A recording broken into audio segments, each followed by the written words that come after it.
So we're going to start the next topic, which will be a continuation of the activator pattern that we started talking about last time. Now we're going to talk more about the implementation aspects of the activator.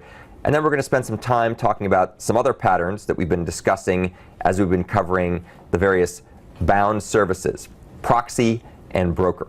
So first, let's talk about the second half of activators. So what we're going to do here is we're going to talk about how the activator pattern can be applied in the context of Android, or how Android applies the activator pattern. As you may have remembered from our last discussion, the activator pattern participants and the structure maps very, very nicely onto Android capabilities. And as we start talking about the implementation steps in the activator pattern, once again, it's remarkable how many of these things map kind of one-to-one onto what Android does. It's also kind of fun, if you take a look at the pattern description, you'll see that there's a number of different design alternatives that are described in the implementation section. And as we go through the implementation part here, I'll illustrate both the generality of the implementation approaches as well as describe how Android addresses those particular implementation choices in the things it does that pertain to activators. So the first thing to note that you do when you implement the pattern is you figure out what the services are and how do you identify them. And you also figure out what the service identifiers are, which are the ways you actually identify the services. So, of course, the idea is to encapsulate units of self-contained application behavior in the context of something called a service. That's the generic concept that's important. In Android, this is really easy because services are things that inherit from the service base class or from the intent service class. So services are real easy to figure out in Android. There's a one-to-one mapping between the concepts and the pattern and some realization of those concepts in the context of Android. And if you take a look at this link or this path name, you can find the code for services in Android, which is kind of fun to look at. The only real method that you have to implement is the onBind method, which is done for you by the intent service, but otherwise you have to fill it in to return null. And that's a way for it to tell the difference between different kinds of services.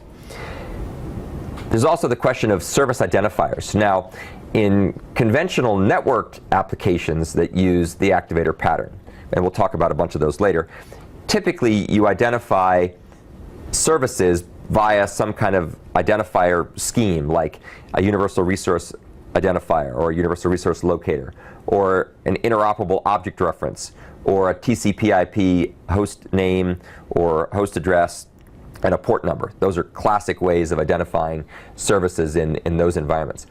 In the context of Android, of course, we identify services via intents. And there's a couple of different elements in an intent that are used by the intents framework in order to be able to figure out which services are being referenced when we go ahead and do a start service or a bind service. And some of those elements include things like what's the name, which is optional. You don't have to give it a name. You can leave it up to the Android intents framework to figure out what service matches based on other things besides the name. If you use the name, then it's basically an explicit intent. It's explicitly naming, says this thing goes with that particular entity.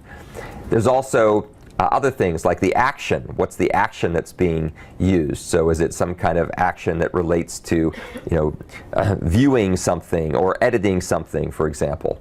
Or, is it a URL action? You're going to download something. There's also the data that goes along with the action. This would be things like a URL or some other URI or path name that identifies either a local or a remote piece of content. So that's another thing that can go into an intent to help identify which service is responsible for processing the intent. Yet another thing that can go into an intent is something called the category.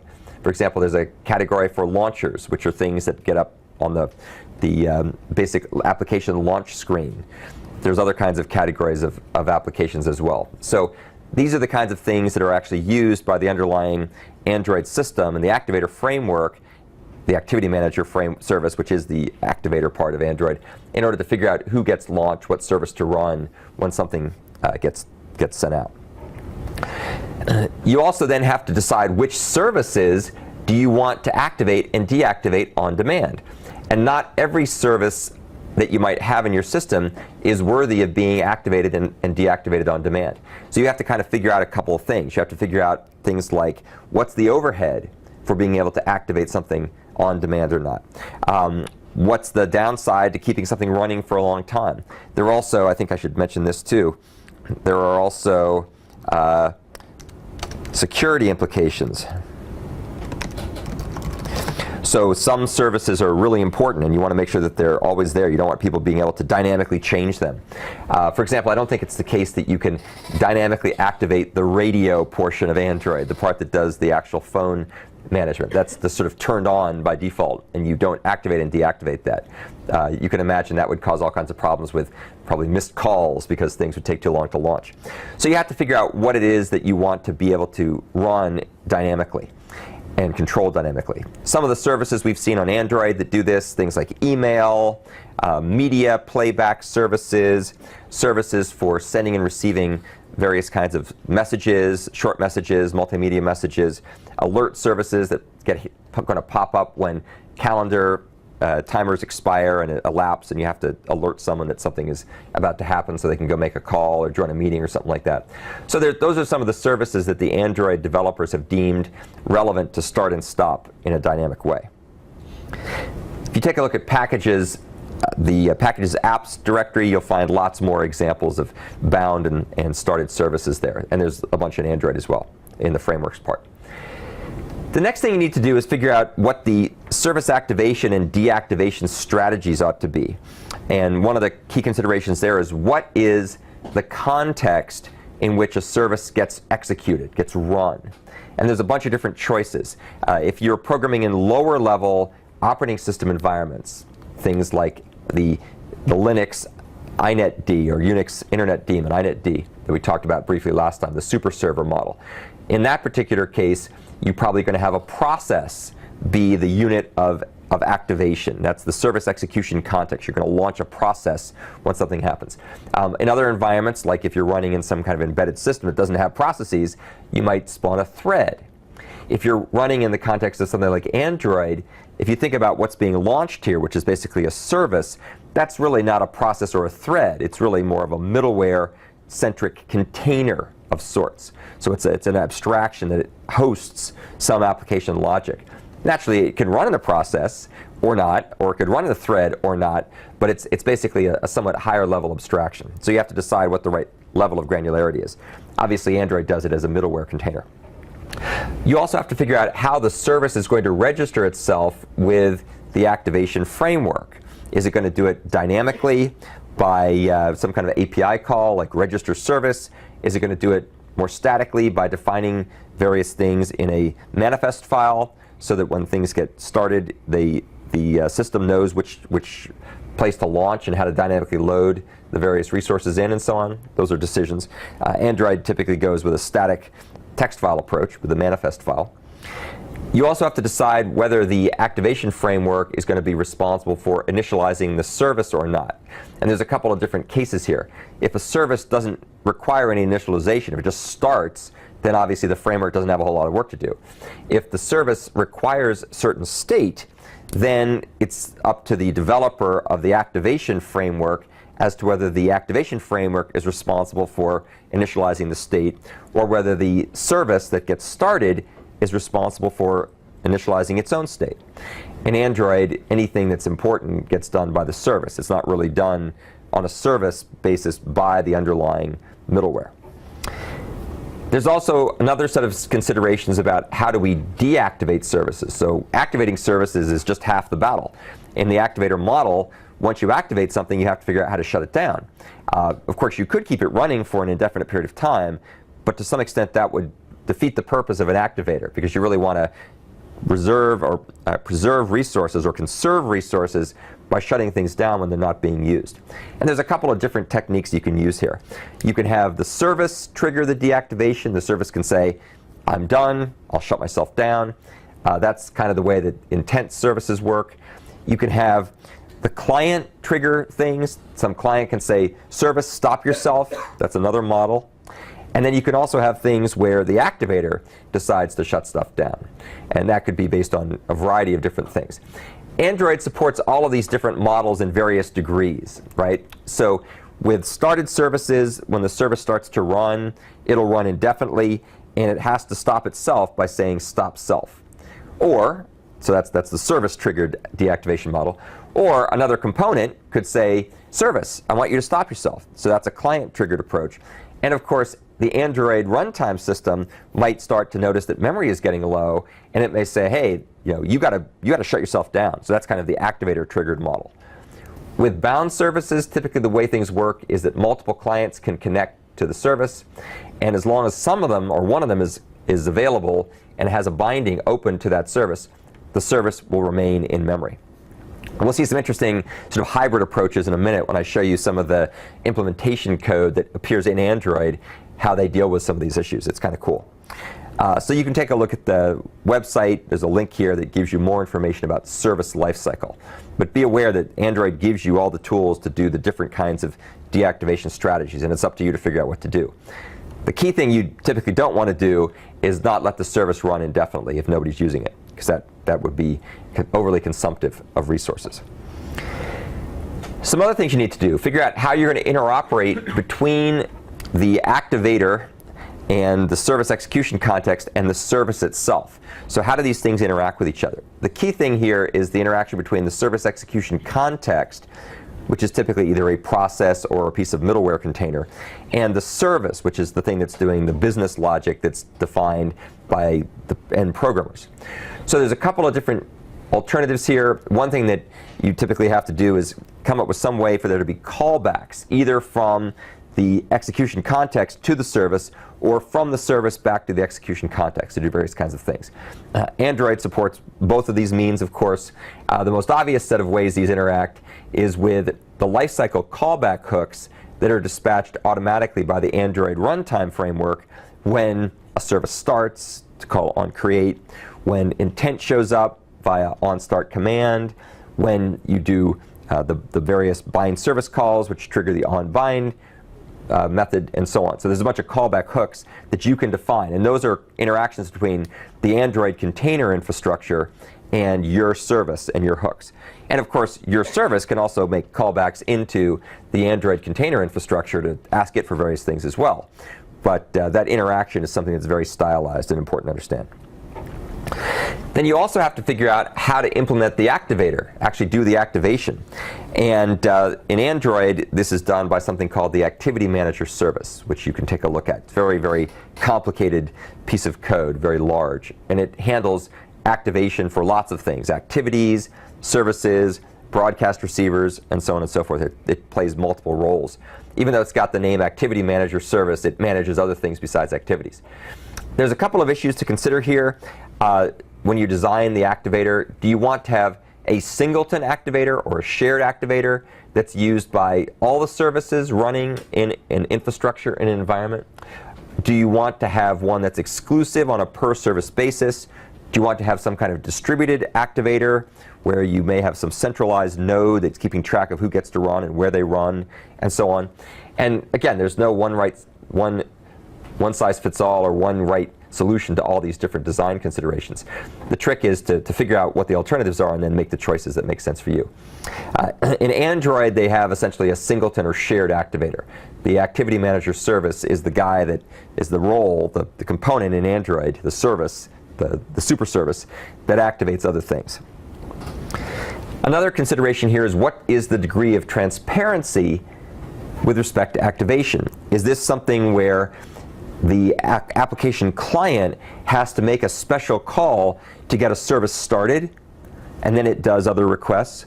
That's what's called explicit activation. Or is it something where you just make a method call and the underlying activation framework activates the service implicitly and without you having to think about it directly and do something special? So the way it works in Android, which is different from other pieces of middleware, by the way, is you have to do explicit activation. You have to say start service or bind service, and then that triggers the service to be started, and then once that happens, then you can send messages back and forth. Now, you can also, to some extent, kind of do a little hybrid thing where you can pass in an intent or extras with the intent that goes along with the original service. So there are a few kind of things that straddle the line between implicit and explicit.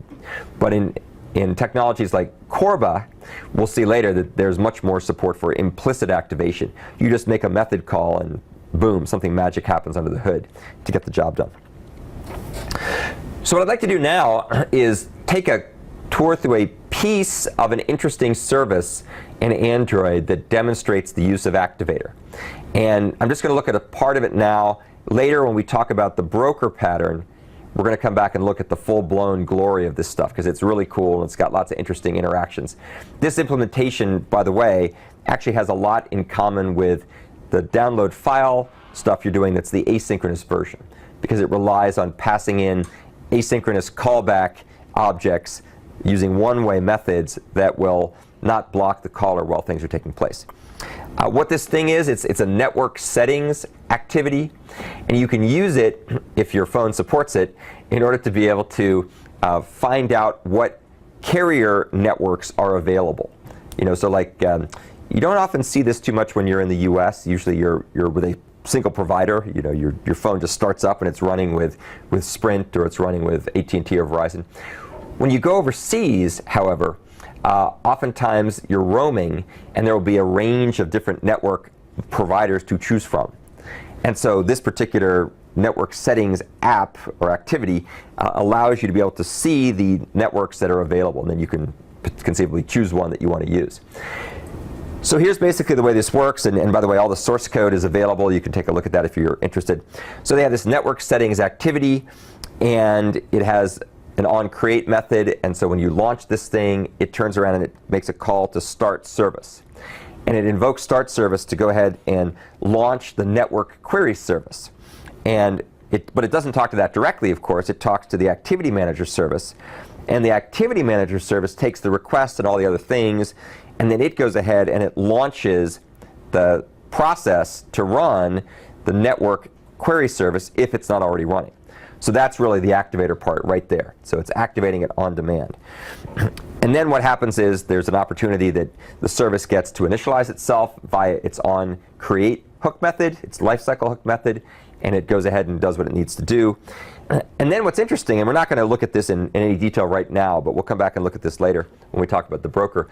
The next thing that the activity does after it calls start service is it turns around and it calls bind service. So this is kind of an unusual model. It calls start service followed by bind service, which looks a little weird, right? So far we've only looked at services that called start service, which are started services, or services that called bind service, which are bound services. But this is an example of something that does both. And if you read the comments in the code, it basically says it does this so that when we call start service, the service will remain running indefinitely. So we want this service up and running all the time. And then we call bind service, so we get back a binder object, and we can interact with the service by using asynchronous binder communication via one-way AIDL calls. And we'll look at that in a little bit more detail later. But I thought that was kind of an interesting example of using start service to explicitly activate something that will remain around, and then use bind service immediately after that in order to get back a proxy that the client can use to invoke methods on the service. So it's sort of a hybrid approach. But the key point there is that it has the examples of the activator. It launches a service on demand. Any questions about that? So again, if you're curious, take a look at the source code. It's got a whole bunch of really cool things going on there. It registers a handler with the underlying radio interface layer, which is the part that actually keeps track of the service, the carriers and the network availability, and when things change, the callbacks that get made in the service. It's really cool. So we'll look at that later. Okay, so to go ahead and summarize this particular discussion, Android started and bound services use the activator pattern. And as you can see here, they use the stuff that pretty much straight out of the book. Looks just like what you'd see there. These services can be run in different execution contexts. Most typically, if you don't do anything to the contrary, they end up running in the same process as the caller, which is typically an activity. But without too much effort, you can tweak the Android manifest file to say, I want this thing to run in a separate process, so it can then be launched in a separate execution context than the context that was originally calling it. And if you want to be able to do threads and have the service run in a thread, then you can program that by inheriting from intent service or doing something else not unlike what you guys have done for your programming assignments to implement multi-threading on the service side. Okay, so that's basically Activator. To recap what we talked about last time, Activator is a pattern that makes it possible to launch things on demand. And we talked about sort of the pros and cons of that. Then we just saw some examples in Android where it gets used in order to work with launching bound or started services to do various behavior processing on behalf of the client applications. Okay, so in the grand scheme of things, what I just talked about probably should have gone about a month earlier in the course, because when we first started talking about services, we could have talked about activators, because they're a concept that's very fundamental. What we're going to talk about now is something that makes a lot more sense once we've gotten to the point where we're discussing AIDL and binder RPC, because it's something that really figures prominently in that context. So what we're going to talk about here is we're going to start talking about the proxy pattern. And as we'll see, the proxy pattern is a pattern that appeared in a couple of different places. It appeared in the Gang of Four book, where it's focusing primarily on a very simplistic way of doing proxies. And then later, we'll see it appeared in the POSA 1 book, where it was described a bit more generally, focusing on communication that occurs in environments where you're going across address spaces. So we're going to kind of merge these two things together, and we'll talk first about the pattern, and then we'll talk about how the pattern gets applied in the context of Android. So what's the context? Well, the context is, in most environments where you have to cross address spaces, it's not really feasible to access the internal details of an object directly. If it's in a server process, you just can't get to it from the client. You're separated from an abstraction boundary that could be a logical boundary, like you might have with, say, Java, or it might actually be a physical, quote, physical boundary, which is protected by the hardware, where you have things running in separate processes. But whatever the case is, you can't get to something directly. And of course, Android provides this binder RPC mechanism, which we can use to communicate across the backplane of the device to talk between processes that are always on the same device, but in different address spaces. Another part of the context here is that as you start to develop your system over time, it's often the case that you change your mind about where you want your objects to live. Now, this is really easy to motivate when we start talking about a distributed system. In a distributed system where you've got networks involved, you might start out with things perhaps co-located in the same address space or on the same machine for various reasons. Simplicity of programming is the most obvious one. And then as your customers start to scale up or scale out, you want to add more and more and more processing to your solution. So rather than putting everything together in one address space or in one machine, now you've got multiple machines. And so in that case, you may start changing where things reside over time as your system has to grow, or as you do profiling to learn where the hotspots are, where it slows down, and so on and so forth. But the point is that things are going to change over time. So what are the problems? Well, one problem is that manually writing code to marshal and demarshal communication between address spaces is very tedious, error-prone, and just non-portable. It's just a real pain. Nobody wants to write that code. It's hard to maintain. It's hard to optimize. So you'd really like not to have to do that yourself. The second problem is if you were able to rewrite a lot of code every time they reconfigure and redeploy their software to break things up into different partitioning boundaries, that's a lot of work. And if you program with lower level IPC mechanisms like sockets, for example, the amount of work required to change from communicating between things in the same address space to things on the same machine in different processes to different processes on different machines, it's a lot of work to do that by hand. And so most people just give up very quickly. They say, the heck with it. It's good enough. I'm not going to worry about it. So these are the kinds of impediments that we run into when we start trying to build systems that have to be broken up across different address boundaries. So what's the solution? Well, as you'll see, there's a multi-part solution here. But one piece of the solution is to define something called a proxy. And the proxy essentially acts as a surrogate or an ambassador that gives a particular interface, actually the same interface, to the client, and then allows the implementation of that interface to be someplace else. And that someplace else could be in a different address space on the same machine. It might be in the operating system kernel being accessed by an application running in user level. It might be another process on another machine. We don't really know. We don't really care. All we know is that the proxy is allowing us to abstract and encapsulate the details of where things actually reside. And that'll allow us a lot more flexibility to move things around. So here's how you might do this on Android. You might go ahead and inherit a remote object from a binder, as we've been talking about many times.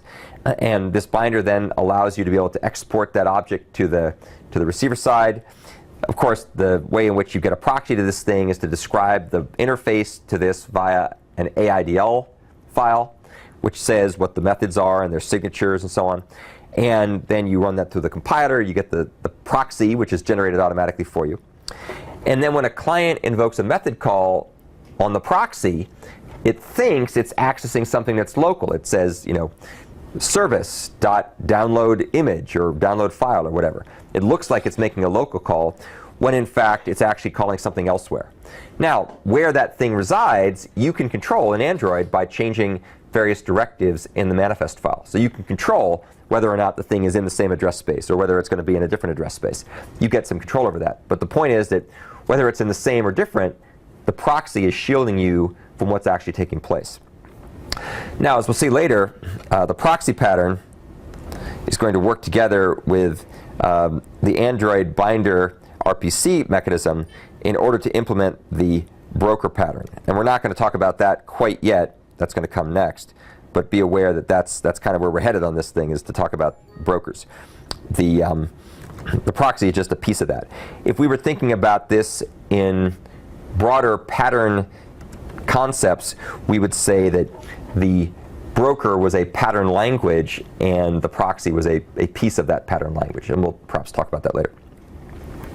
Okay, so as always, these are not just random assortments of classes thrown together for ad hoc reasons. They fit in some grander scheme. This grander scheme has been around for quite a long time. Some of the early work in this area goes back to the early 1980s, so it's been, 30 plus years at this point for a lot of this stuff. It's been around for a while. And the pattern is called the broker pattern, and the pattern is called the proxy pattern. And the intent of this pattern is to be able to provide a surrogate or placeholder for an object to allow another object to access it and control access to it. You can take a look here for more information about the proxy pattern. There's a couple different reasons why you would use this. The typical reason why you would use this pattern is if you need to be able to access an object using something that's more powerful than a simple pointer or a simple reference. Pointers and references that you find in C++ and Java are great when you're talking to objects that are in the same address space. When you start having objects that reside in other address spaces, they don't work so great because they can't reach across those address spaces. So that's when we need to have proxies. Another motivation here is to make it easy to be able to change where the objects reside, local versus remote, or co-located versus remote, without changing the way that you access them. So those are the considerations that might help you. Another thing you might want to do here is if you want to have some kind of strong type checking. Let me add that one just for fun. Let's say if there's, when there's a benefit from having strong, statically typed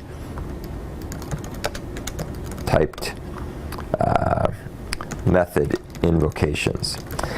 And what I'm really talking about here, what I'm really comparing and contrasting with, is the approaches that use proxies from other approaches that are based on more message passing. We'll talk about those later. Here's a quick synopsis of the structure and participants in this pattern. It's pretty straightforward. This is the diagram from the Gang of Four book. We have a subject, which is really the thing that's defining an interface. Obviously in Android, that's the thing that's defined with AIDL. We have the proxy, which is the guy that is shown to the client, which does the magic under the hood we'll talk about in a second to get the method turned into something that can go over to the receiver side, to the real object, the real subject. And in Android, that's of course handled by the generated code that's stub.proxy, nested inside the stub class. And then finally, we have the, quote, real subject. And in this case, the real subject would be some combination of stub and the actual implementation in the context of Android. When you start looking at this in a distributed systems lens or through a distributed systems lens, you'll see that the Gang of Four description of this pattern is a little bit meager. And there's other steps going on here to get to the other side and turn it back into a method call. But for the purposes of our discussion right now, just think of proxy being the local surrogate or local placeholder or local ambassador to some object that may reside someplace else. And when you invoke an operation on the proxy, it does stuff and then it forwards the call onto the real subject to do the work.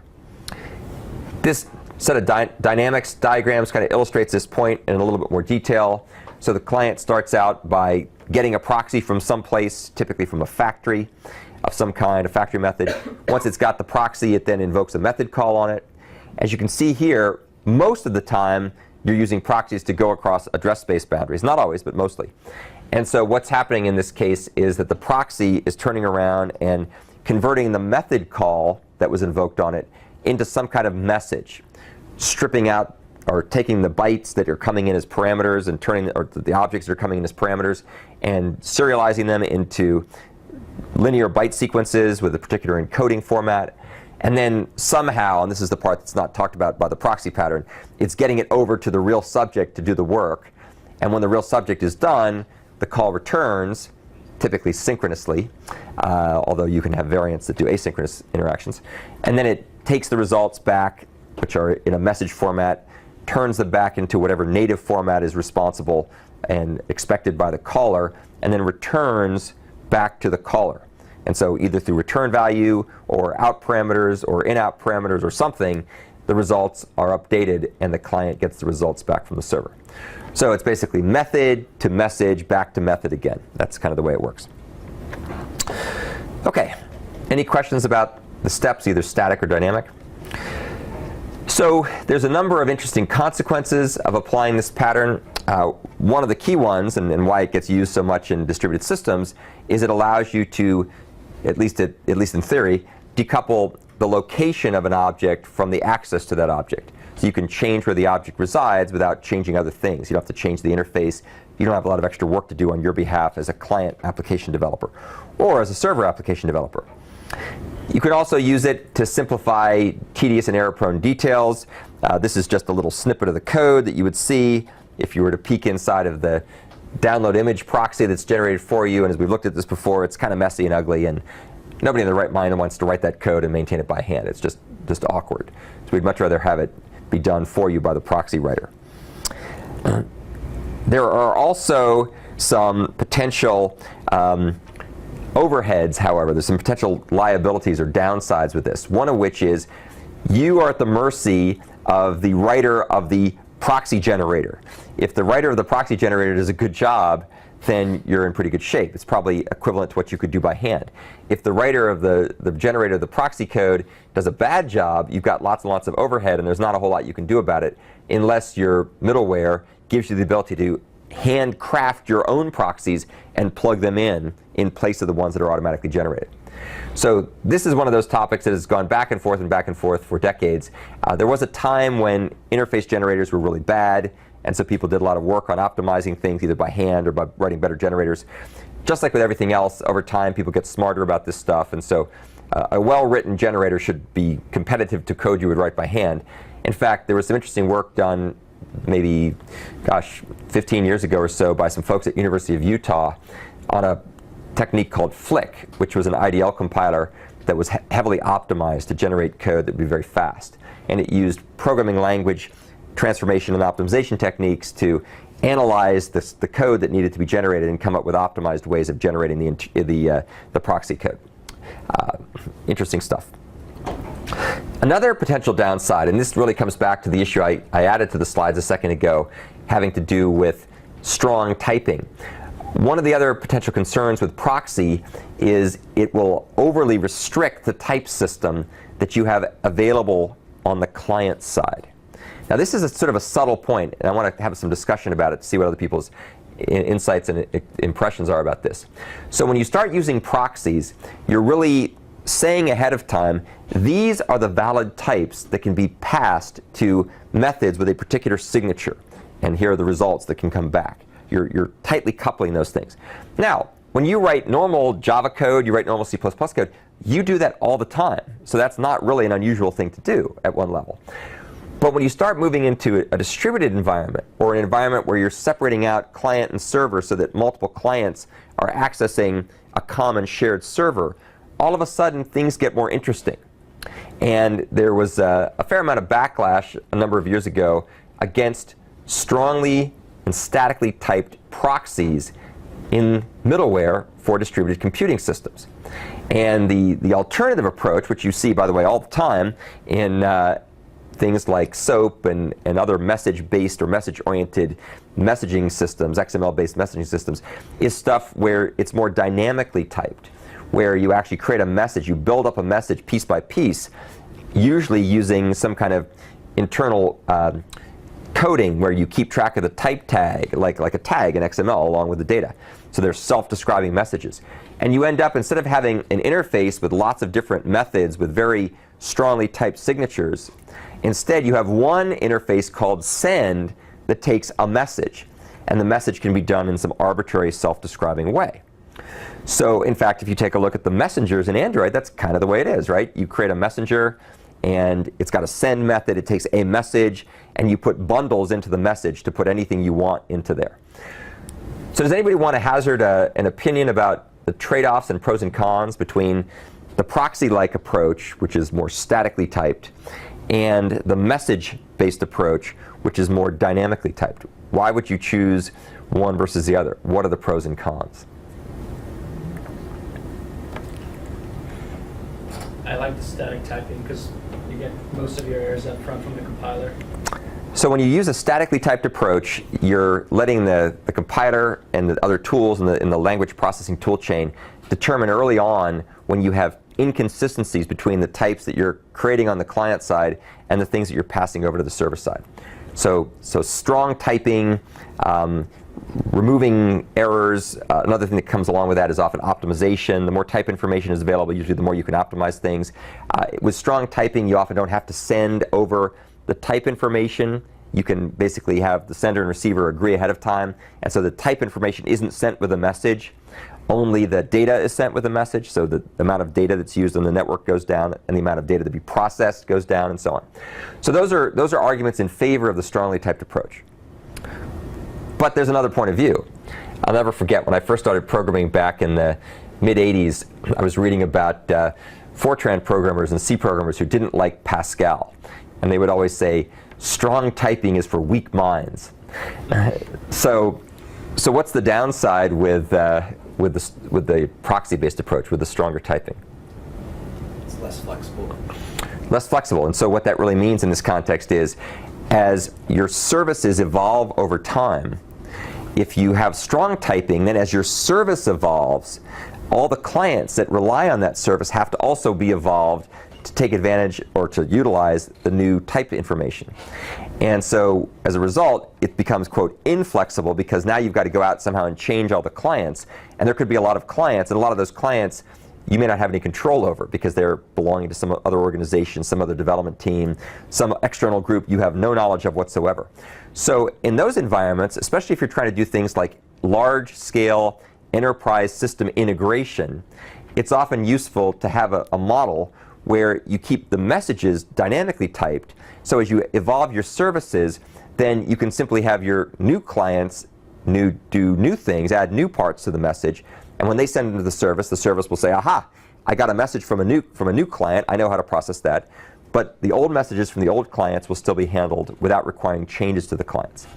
So there's a lot of issues there about trade-offs between forcing changes to the edge of the system, which is what you need to do if you have stronger typing through proxies, versus having the typing decisions done by the service, which gives you more flexibility and dynamism, but is typically slower, has more time and space overhead, and also leads to surprises. As Christoph was just saying, you often don't really realize until the system is running that people are sending you gobbledygook that makes no sense at all.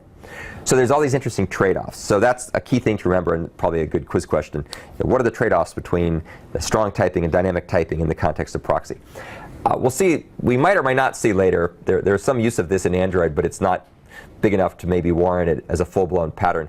There's a pattern called extension interface, which is widely used in Microsoft COM and in some parts of Enterprise Java Beans, where you basically have these things called components. And a component is basically an object on steroids that exposes multiple interfaces. And each of those interfaces exposed by the component are strongly typed, and they have proxies. And what you do is you have this little kind of 20 questions negotiation take place between the client and the component, where the client goes out and it queries the component and says, do you support this interface? Oh, you don't? OK. Do you support this interface? Ah, you do. OK, thank you. And so it takes what it gets back, and then it makes method calls. So the so-called extension interface is kind of this hybridization between static typing that you get with proxy and more flexibility that you get with messaging. So it kind of gives you the best of both worlds, or the worst of both worlds, depending on how you look at it. Another problem you have with proxy is the fact that it's very difficult to entirely shield the application client from the fact that there's a boundary between sender and receiver. So you might like to pretend as though it's invisible, but invariably it's not. And when things go wrong, there are errors that occur when you start running things in different address spaces that do not occur if things are co-located in the same address space. If you make a method call on an object in the same address space, network unreachable is unlikely to occur, right? Whereas if you're running in something that's going across the internet, then someone might cut the network cable with a backhoe or something like that, or the storm might blow down a wireless tower and you lose connectivity or whatever, right? So these are things that you have to be prepared for when you start programming clients using proxies that you wouldn't have to be prepared for if you were just making normal calls. There's a number of known uses here. Most of these known uses are actually much more interesting in the context of the broker pattern, but they also use proxies, so I'm just mentioning them here. We'll talk about it later. The SUN RPC, or the so-called Open Network Computing RPC, remote procedure call model, which started back in the middle 80s, which was a successor to something that came out of Xerox PARC on remote procedure calls by Andrew Burrell and Bruce Nelson. There's also the distributed computing environment, DCE, which came around the late 80s, which was kind of the end of the line of very convoluted, complicated C-based RPC mechanisms. What came next was the combination of the peanut butter of distribution with the chocolate of objects to form distributed object computing, and you get things like SUN remote method invocation, or Microsoft's DCOM, or the Common Object Request Broker architecture, various kinds of object request brokers in this context, Corba and so on. A lot of stuff done there. They all use proxies very heavily. And then nowadays, now we're 20, 30 years down the road, this stuff resurfaces again, but this time in the context of communication between processes using the binder mechanisms for local inter-process communication on the same device in Android. And it's worth also noticing, if you click on this link here, you'll be taken to a little stub that describes where the Android binder framework came from. It actually came from an earlier work done by BOS, and I think maybe even Palm OS, by a group of people led by Diane Hackborn, who's got the coolest name of programmers in the world. Born to hack, right? We actually have a guy in ISIS called Doug Hackworth, so he's a worthy hacker, I guess. And so they basically wrote this binder, and then they got bought, or they joined the Android development team at some point later, and that's what the Android binder is based on. It's called something called the Open Binder. As I wrap up this section, and then we'll migrate to the next topic, I want to make some interesting observations about proxies. So proxies are a great microcosm of a trend that's been going on in computing for decades, ever since the very beginning of time. And that trend is that useful patterns evolve over time into features provided and supported automatically by various kinds of language processing tools, either programming languages or by tools like AIDL compilers.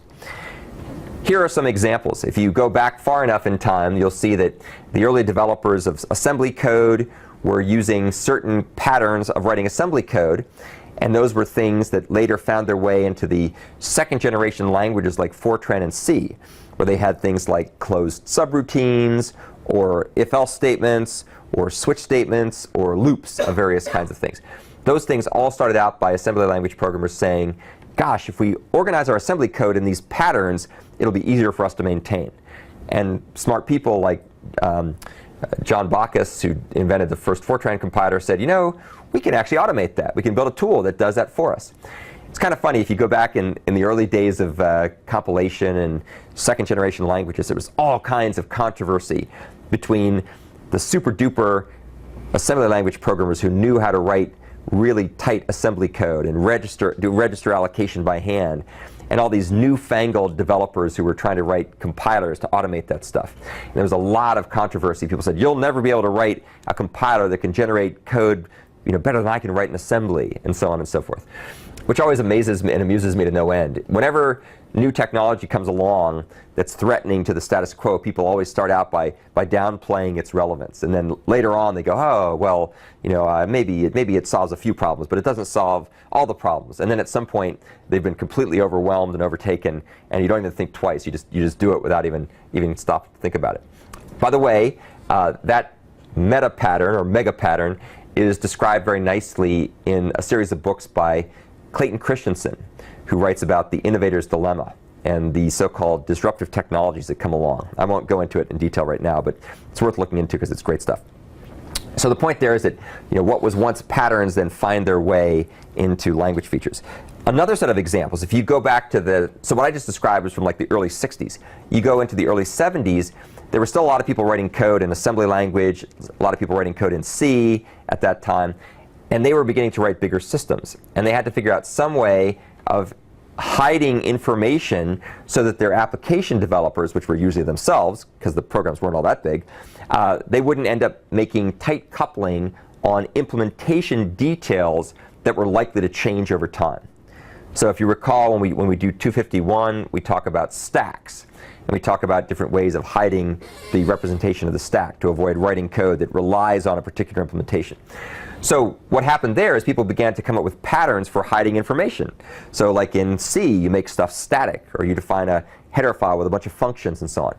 And what grew out of that information hiding approach, the patterns of information hiding, really turned into the language features for things like classes, packages, and other ways of being able to automatically and through automation and through automatic checking and language tools, be able to make sure that things really do stay private. You can't access stuff. You can make access control checks to keep things from happening. When C++ first started out, and for actually at least a decade or so after it started out, it didn't have any support for parameterized types, which was uncomfortable and inconvenient. Java was the same way for a long time, by the way. So back in those days, people would follow patterns of preprocessor directives or writing little tools with sed and awk and so on in order to annotate their code with template-like syntax that would then be preprocessed and turned into actual code. That experience with macros and these other tools led to people writing templates and adding them to C++ as a template feature. There's lots and lots and lots more examples. So people doing things like the iterator pattern that we learn in 251, and we've talked about here a little bit. The iterator pattern is something that used to be done by convention. Nowadays, you take a look at Java, you take a look at C++11, they've baked the iterator pattern into the language with things like range-based for loops or the for each loop in Java and so on. So once again, you see this never-ending trend towards moving stuff from convention into automation. And there's pros and cons with that, of course. Okay, any questions about any of that stuff? So what I'll do next is talk about how the proxy pattern is applied in Android. Some of this is recap, so I'll go through it quickly. I just wanted to put it here for completeness, but I won't spend time on it. So in Android, they basically implement this by automatically generated code. And here are some of the implementation considerations you have to think about when you're using proxies. So one is, are the proxies automatically generated, like a robotic assembly line, or are they something that's handcrafted? And they're trade-offs. For the most part, people rely on auto-generation now. Another question is, you can potentially use a proxy to cache certain information that is stable or immutable, things that don't change. Idempotent, as they sometimes say, where you get the same result if you call an operation multiple times. And you can actually have the proxy cache that information locally so that when you need it, it's right there. You don't actually have to make a remote call to the other side. I kind of think of, anytime I think of caching, I think of hamburgers at a fast food restaurant in a heat lamp, right? So when someone comes in and says, I want, a Big Mac, you don't have to cook one. You just reach back to the heat lamp in the cache and say, here, there it is. It's right there. There's no need to go back and talk to the cook. You've got it in the cache. So for things that are stable, things that occur frequently, things that are worth being pre-cooked, then a proxy can give you access to that. Another implementation consideration, some languages give you some pretty cool support built into the language for proxies. C++, for example, has this interesting feature called the delegation operator, or operator arrow, sometimes called the smart pointer operator. And basically what you can do with this operator is you can use it in such a way where you can invoke something through a proxy using operator arrow that looks like it's actually making a method call. But in fact, what the operator arrow is doing is it's basically intercepting the original call, doing something else, and then returning a result. And then the compiler generates code to redelegate that call to the object returned by the proxy. And there's lots of cool use cases of this. It's used in thread-specific storage. It can be used by a variety of other techniques for being able to make proxies look like pointer access, thereby hiding the details from the application developers. So let's take a look at how you might implement this particular pattern in the context of Android. So this is an Android example using Java. We've seen this already, so I won't spend a lot of time on it. So you run your IDL compiler on your IDL interface, and you get stubs and proxies. The stub is basically the thing that you're going to inherit from and fill in the details to implement later through extension, through subclassing. There's a bunch of helper methods that a stub has, things that are used to register the stub object or the binder object with the underlying binder framework. There's also something that can be used as a method to convert a binder object into a proxy. So that's, you get a proxy back when you call that. The proxy is something that's also automatically generated, and you can use this in order to be able to indicate who the binder is that you want to talk to, the binder object you want to talk to, and also has the code that marshals and demarshals the parameters and sends them across the other side. The other side, of course, ends up being a callback on a method called onTransact, and that's the guy that does the inverse operation from the proxy. That's the guy that pulls all the various pieces out of the message, turns it back into strongly typed data types, and then passes them as an upcall to the implementation method that you define in your subclass of the stub class. So we've talked about that stuff before, so I went through that quickly. So in a nutshell, Android defines the proxy pattern, and it implements the proxy pattern using its generated proxies. It allows you to do various kinds of remote method invocation using the broker mechanism we're going to talk about later. By using this mechanism, there's no API difference between talking to something local and talking to something remote. There may actually be a semantic difference because, for example, if you're talking to an object that's co-located, it's going to end up running in the same thread as the caller. Whereas if you're talking to an object that's running remotely in another process, that will be running in a different address space, and that will be running in a different thread. So there's some different semantic differences to some extent in terms of where things run. But from an API perspective, they look the same. Yes? So when you're writing a proxy, do you assume that you know where that resource is that you're going to be interacting with? Like, do you write a proxy such that it's going to always be communicating with like a remote, like off? You know what Yep, I'm saying? great question.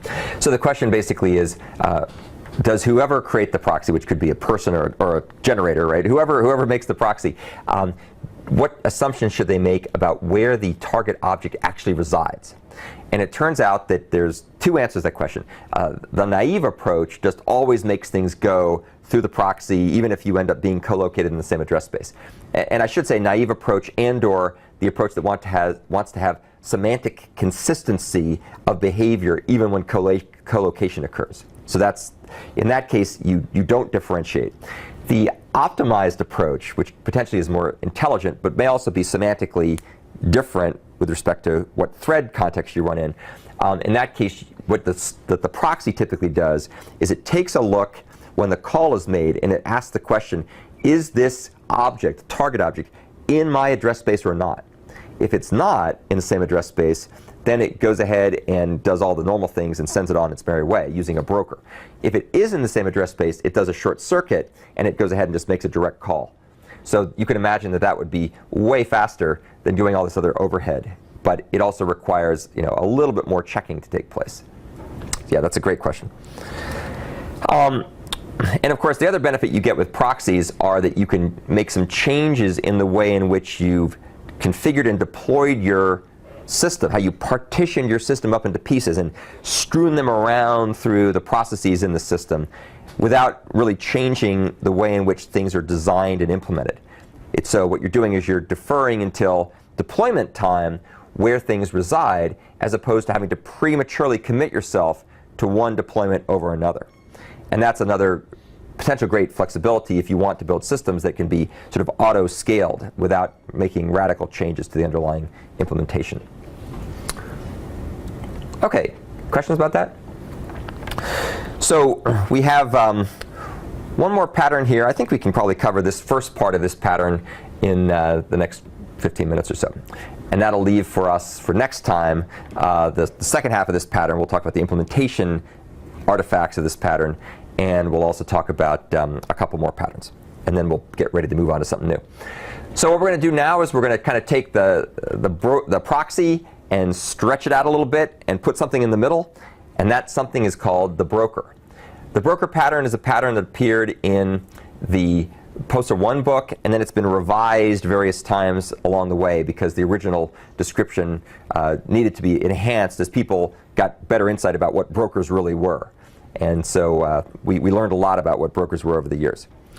So the context for this is some kind of system with multiple objects that are potentially remote. They may be remote, they may not be remote. And these objects have to interact with each other synchronously or asynchronously.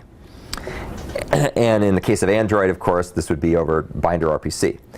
The problems here is we don't want application developers to have to think about a number of accidental and inherent complexities. We'd like them to not have to worry about these details to the extent possible. We don't want them to have to think about low-level message passing, in other words, taking their native data types and manually encoding them, linearizing them, doing all the things that proxies do. They shouldn't have to worry about that. That's basically what proxy does, by the way. But there's some other things we'd like them not to worry about either. We'd like them to have to not worry about various types of diversity or heterogeneity that pop up in the underlying infrastructure. They shouldn't have to worry that the client side and the server side are written in different programming languages, Java versus C++ versus Prolog versus C. We shouldn't require them to worry about what operating systems these platforms or these applications, clients and servers are running on. They shouldn't have to worry about the networking protocols, the type of the hardware, and so on. That should all be shielded and encapsulated from application level concern. We'd also like to try to shield them as much as possible from other more inherent complexities, things like partial failure, security implications, maybe latency, other kinds of things that may be issues in a system that's getting bigger. We'd like to try to shield them as much as possible. You can't always shield people from these things. If the network gets cut by a backhoe, you may just have an outage, right? It just may not be a way to get around it. But often there's ways of taking alternative paths or being able to have replicas or redundancy or so on built into the system. And it shouldn't be the application developer's job to think about this. I've written a lot of stuff about this topic over the years, and you can take a look. There's many, many sources of information on my website about it. So what's the solution? The solution is to basically separate out the communication concerns that are sort of in the infrastructure from the application concerns and use a broker in order to kind of mediate between those two realms, the systems, the infrastructure kind of stuff, and the application kind of stuff. Now, how is that done in Android? Well, you probably know by now it's done using the binder and the AIDL mechanism. So we implement a binder object that the clients can't get to directly. We get a proxy back to that via the various means we've talked about using on-service connected and so on. And that client proxy is then used by clients, like activities, to invoke operations. And those operations then travel through the system after first being converted into parcels by the underlying proxy. And they travel through the binder framework and pop out the other side to the stub, where they're converted back into data types and passed to an upcall. And that upcall is what actually does the real work to do the logic that's defined by the service binder implementer developer, and then they can pass the results back if it's a two-way call. So the key thing here is that the binder is combining a bunch of things. It's combining proxy, it's combining broker, it's combining activator, it's combining adapter. There's about 8 different patterns. We're just talking about broker. As we'll see later, broker is actually a pattern language. There's a bunch of other things that come along with it for the ride. So the intent of the broker pattern is to try to connect clients with remote objects in a way that allows the broker to mediate the interactions with the clients to the remote objects without requiring the client or server developer, application developers or service developers to have to know anything about how this works underneath the hood. So you would typically end up applying this pattern if you want to be able to support local or remote communication in a consistent way. You want to be able to make the handling of various fault issues shielded from the application developer. You want to shield the application developer from things like memory management, connection management, data transfer, synchronization, concurrency control, so on and so forth. I should probably list some of these things out. Low-level system details, such as memory management, data, connection management, synchronization, and threading. You think about it, there's a whole pile of things that you've got to think about if you write all these pieces of code, and you'd like that to all be hidden from you as much as possible. Different implementations of brokers, by the way, go to different extents to hide you from some of these things. So here's basically the structure of this pattern, and I'm pulling this particular structure from a couple different places. I wasn't really happy with any one description of this stuff from the literature out there.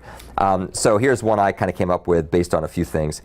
So basically you have a client, which is like an activity in Android, the guy making the call.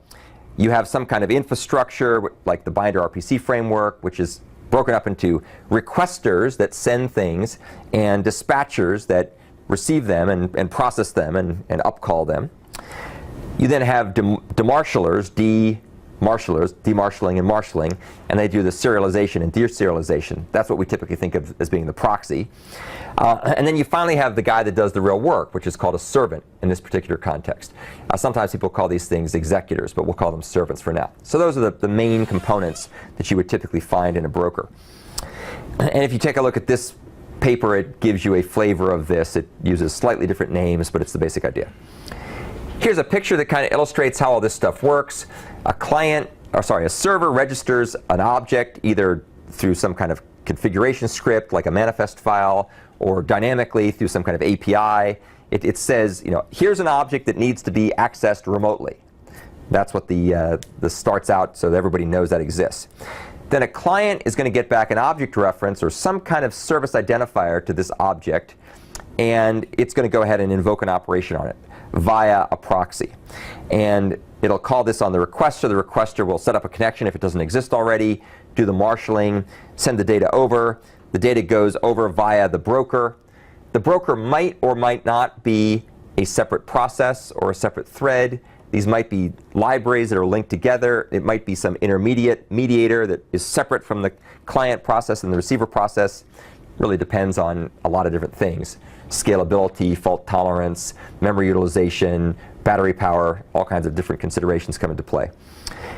The dispatcher takes the request, basically works with the demarshaller part to crack open the data, extract out the message fields, turn them into data types, and then make an upcall back to the object. The object does its work, the method on the object does its work, and then it sends the response back, which goes back by the inverse path of how it got there in the first place, most typically. So those are essentially the dynamic steps with the broker. This obviously maps very nicely onto what's going on in the context of Android for a whole bunch of different reasons. And we'll talk about those next time when we talk about implementing this pattern in the context of Android. We'll look at the steps and the interactions. There's a whole bunch of different consequences of using this particular pattern.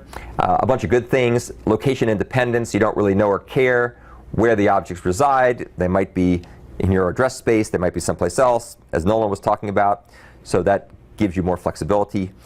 There's a clear separation of concerns. The infrastructure, the broker implementations, doing all this heavy lifting for you, so you don't have to worry about it in your application, unless there's a bug in the broker, but that's another story. And if you make changes to the implementations, the clients typically shouldn't be affected by that. And then there's also a whole pot of other benefits. If you implement brokers using standards, like Corba, for example, or other technologies in that space, like SOAP and so on, then what you'll end up with are ways of being able to get portability. You'll be able to get modularity. You get portability because you'll have common interfaces that are standardized through open specifications. You will get modularity because you can break your system up into pieces and you can test them individually. You get reusability because you can reuse both the broker infrastructure as well as services you build on top of it and objects you build on top of it. And all of this stuff has many, many, many patterns galore to make it all work. There are some downsides. For many years, especially in performance-critical environments, environments where the right answer delivered too late becomes the wrong answer, those kinds of mission-critical or safety-critical environments, people had a perception that brokers added too much overhead relative to hand-coded solutions.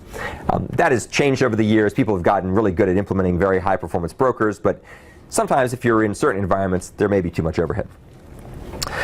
Potential issues with reliability. Reliability is something that's often very hard to define in a completely generic and common way, because different applications have different reliability needs that are often not well served by a one-size-fits-all solution. So if you're not careful, you might end up compromising your reliability requirements to use something that's defined off the shelf by a broker, and it might not work as well as something you might handcraft yourself.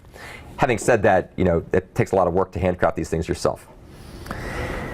And of course, anytime you start having layers of stuff involved and many different components, you quickly realize you've got a big issue as far as debugging and testing. The minute you've got distributed anything or concurrent anything, there's a lot more stuff running around. And you've probably already seen that as you're trying to debug your programs here. If something goes wrong, is it because the service didn't work right? Is it because the client didn't work right? Is God help us if Android's not working right? That might happen once in a blue moon. But you just have to be very thoughtful about where things are going wrong.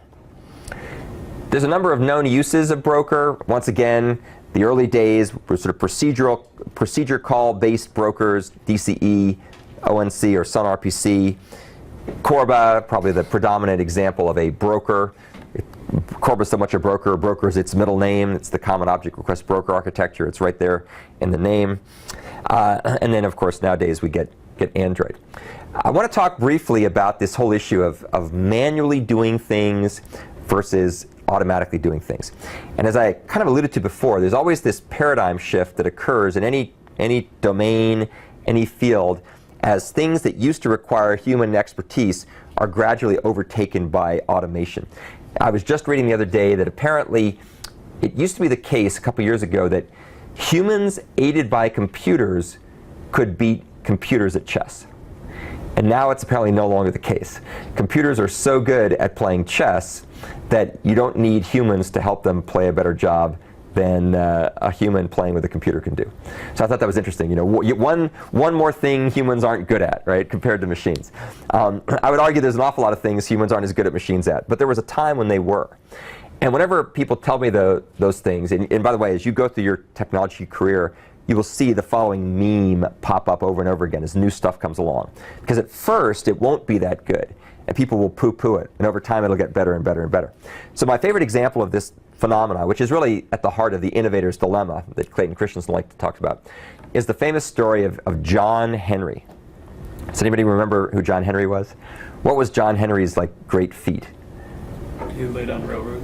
He was a railroad worker, and his great thing was he's a real big, strong guy, and he could take like a sledgehammer or an axe, and he could sort of single-handedly chisel through massive amounts of rock to make railroad tunnels. And so there's a great story where John Henry goes out and he competes against a steam drill. And in those days, the technology wasn't very good. And so, they have this contest. The day starts, the steam drill starts drilling, and John Henry starts, chopping away with his sledgehammer. And the steam drill keeps, breaking down, and they have an army of technicians running around trying to fix it. Sounds a lot like software sometimes. And so what happens? Does anybody know what happens in the story? Who wins? John Henry wins, right? He gets through that mountain first. But what happens to John Henry? He dies, right? So there's a metaphor there that says through superhuman effort you can sometimes beat the machine at certain points, but it's often not worth it, right? You may pay a big price for doing that. So the real thing to do, of course, is not to try to beat machines. It's to write better machines, right? That's how you make it big. Be wealthy, popular, and famous. Okay, so that's it for the lecture for today. What we'll do next time is finish off broker implementation, and then we're also going to talk about observer, because that's sort of the last I think that's maybe the last big pattern that we've been talking about in all this stuff. And then we'll get ready to start talking about content providers.